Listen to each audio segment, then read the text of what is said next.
For most Canadians, this is the first restriction-free Christmas since the pandemic. But Canada's top doctor is warning COVID-19 could still unleash new problems. Overall, the virus is still young in terms of its circulation in the human population, even though we're fed up with it. In her year-end interview with Global News, Dr. Touria Izri urged Canadians to take precautions, with COVID-19, RSV, and the flu all circulating at high levels.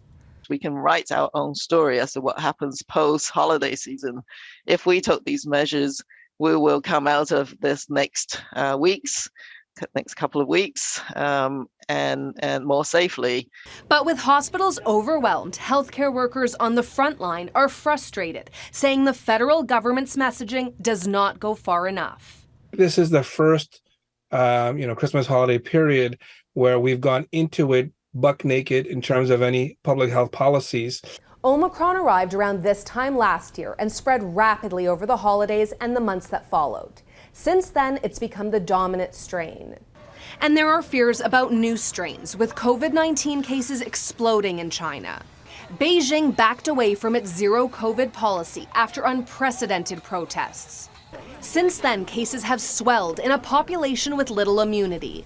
Whenever the virus is spreading anywhere widely in an uncontrolled fashion, it has the potential for variants to emerge. Modeling by a British research firm shows China is dealing with 1 million new COVID cases daily and is expected to be the world's biggest outbreak.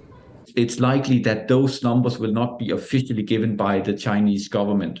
If you have an explosion of cases in other countries, whether it be China, the US, or anywhere in the world, that's going to have an impact here. So doctors are urging people, wherever they travel, whether it's between countries or between households, to remember the pandemic is not over.